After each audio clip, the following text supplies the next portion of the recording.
Welcome to the brooder room. First step, leave all belongings outside. As you can see, we have a biosecurity square here. This is for outdoor shoes. So we're going to enter the room, staying in the square, close the door behind us, and put on boot covers. Now that your boot covers are on, you're inside the brooder room. You're no longer in the biosecurity square, and this is to keep diseases from entering our flock or from leaving the security room. The next step is to wash your hands. After you have put on your boot covers and washed your hands, the next step before interacting with chicks is to check that their behavior is normal. As we can see here, our Cornish cross chicks that just hatched a couple of days ago are evenly dispersed throughout the brooder, meaning that the temperature is not too high or too low, which would have them either as far away from the heat source as possible or huddled directly under the heat source. So we're going to check the temperature of the brooder. It looks like temperature is at 91 degrees, which is appropriate for the first week of life. We're looking to be around 95 degrees, between 90 and 95. And the humidity is right around 23, which is not too high. After observing the chicks, we're going to go to the notebook and we're going to write down our observations, the temperature in the room, and the temperature in the brooder. Now we're going to go back to the brooder and we're going to remove everything that needs to be cleaned and refilled. So I took out the risers and all of the food and water and the thermometer, which should be wiped down with a damp paper towel. So now I'm just taking a damp paper towel, not submerging in water. The thermometer needs to be wiped down with a paper towel rather than being submerged so it doesn't break. And just get all of the manure off so that the number can be read for the next person. It was already pretty clean. And then we're going to take another paper towel and just wipe down our feeders and make sure there's no manure that we're going to be putting back in here. And then just, rather than dumping out all of the feed, we're just going to pick out the shavings or any manure that has been kicked into here. And this was already very clean. And we're just going to top it off. As I go to get the feed, I'm noticing that there's only one bag left. So I'm going to send a message to Hannah, the TA, or whoever your TA is, that there is one bag of feed left. And these chicks will not go through this bag of feed very quickly because there are only 18 of them and they are 12 of them and they are quite small. But we're just going to make sure that everybody is up to date with how much feed there is. Our next step is to empty and clean the waters. We're going to empty both by unscrewing the red cap.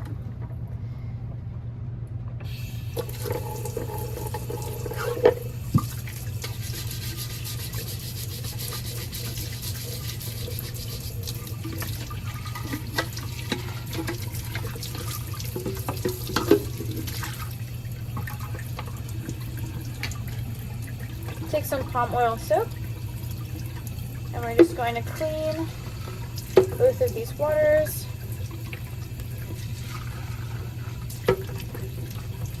Making sure that we scrub off any manure or debris that the chicks may have left.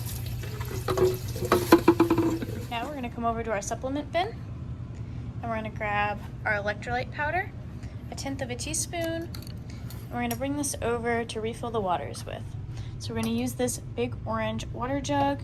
We're going to put our electrolytes in, and then we're going to fill that with cool water. And this water will be divided and put into our dry and clean waters. Now we're going to fill our waters with our electrolyte mix.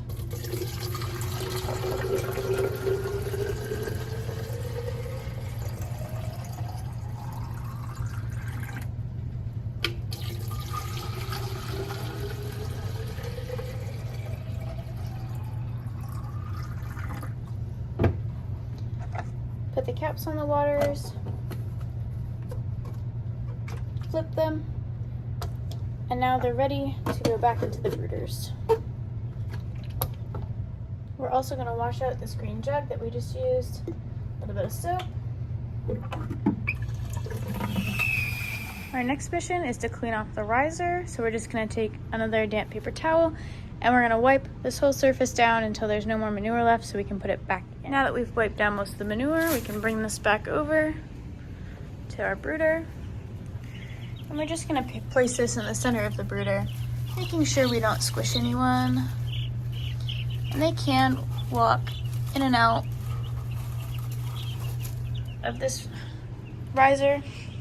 We're just gonna put it in the center, and now we're ready to put our feed and water back in. We're gonna take our waterers, place them opposite to each other, 2 per brooder, so that there's enough headspace for each of the chicks to have water. And then we're also gonna have one that's closer to the heat lamp on this side and one that's further away, so the chicks have a choice as well in temperature. We're gonna do the same thing with feeders and put them in the 2 remaining spaces.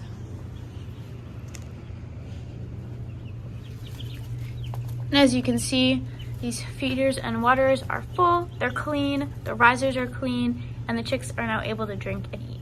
Since I know that it's gonna be getting cooler tonight and this is an afternoon shift and the temperature is a little bit below 95 where we want it, I am going to lower this heat lamp 1 link. And how I'm gonna do that is I'm gonna use this leather glove. This metal bit is very hot, so we're gonna just lower that 1 link. So now that heat lamp is just a little bit lower, it's gonna give a little bit more warmth. And I'm gonna check at the end of shift to see, and it's already gone up to 94 degrees, which is where we want it. And hopefully this room, which is climate controlled and the windows are shut, will hold that temperature and these chicks will be at a good time. The other thing we need to do is spot clean and rebed them. So it doesn't look like they're any one particular soiled spot in this brooder. So what I'm gonna do is I'm just gonna put a couple extra shavings over here by the heat lamp where it seems they've spread the shavings out a little bit more. I've added those shavings over here.